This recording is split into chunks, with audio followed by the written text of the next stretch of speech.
Kalau biasanya naik kereta odong-odong Rp5.000, tapi kali ini dengan Rp6.000 aja kita bisa menikmati naik kereta api ekonomi Pasuruan Surabaya. Puas banget kan? Hai, assalamualaikum. Iya, kali ini Anura pengen jalan-jalan naik kereta api karena katanya dia baru 2 kali aja naik kereta api selama ini. Jadilah hari ini kita udah booking tiket by aplikasi KAI di jam 9.45, cus peluncur ke Surabaya. Jadi sepanjang perjalanan ini Anura sangat-sangat excited banget. Kebayang don, hanya dengan 18.000 aja kita udah dapat 3 tiket hemat ke Surabaya tanpa harus mengeluarkan budget BBM beserta etel yang sekali jalan ke Surabaya aja bisa menghabiskan 500.000. Ku pikir-pikir ke Surabaya lebih enak naik kereta, kagak perlu repot untuk nyetir sendiri dan bisa menikmati perjalanan dengan santai melihat panorama persawahan cukup dengan waktu 2 jam aja. Tahu-tahu kita udah sampai di stasiun tujuan Surabaya Kota. Apalagi setelah aku hitung-hitung setiap kali pengeluaranku ke Surabaya, kayaknya next aku bakal sering naik kereta aja demi sebuah penghematan. Ujuk-ujuk udah jam 11.50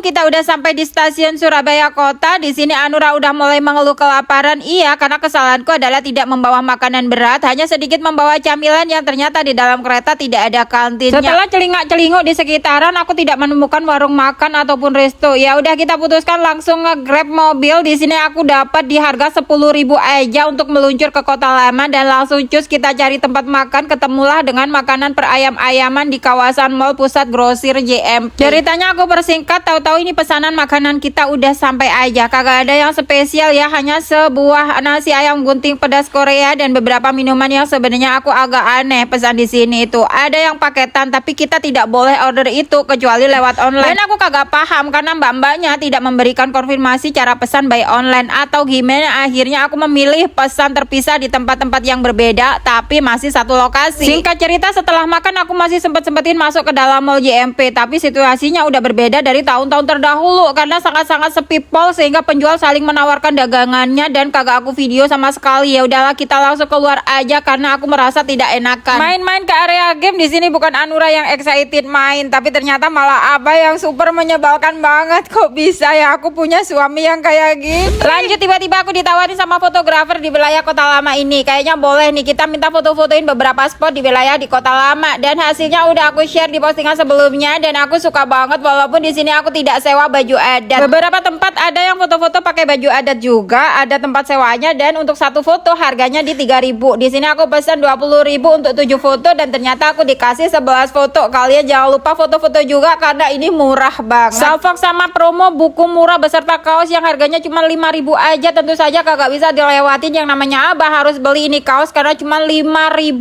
doang bisa dipakai di rumah. Di sini Abah beli 2 kaos, giliran sampai rumah bilang kenapa aku nggak beli banyak, ternyata nyaman banget dipakai, udah seperti pakai kaos putih rumahan. Lanjut, setelah beli buku dan kaos udahan, kita juga mulai bingung nih mau kemana karena udah di siang mentereng. Kita sampai di Kota Lama, tentu saja tour wagon belum ready. Ternyata jadwal tour wagon adalah di jam 3 sore sampai 10 malam, sementara aku jam 12 siang udah ada di Kota Lama. Ya udah jalan-jalan ke sono kemari melihat beberapa sejarah tempat Kota Lama, tentang perdagangan utama dan kota perjuangan dan sejarah-sejarah berkembang di Kota Lama Surabaya. Lanjut meluncur ke Jembatan Merah. Ya tentu saja kita mulai foto-foto mandiri. Jalan terus sampai ke Pecinan masih kosong melompong, kagak ada apa-apa. Entah kalau di sore atau malam hari mungkin jauh lebih bagus atau kulineran. Aku juga belum ceki-ceki medsos yang lainnya. Harusnya sebelum ke sini kita cek dulu deh jadwal-jadwal jam ramenya, jam bagusnya. Tapi begini aja aku udah demen kok. Kagak ada penyesalan sama sekali. Secara perjalanan kita ini murah banget. Di sini aku pesan Grab lagi, tentunya di harga 10.000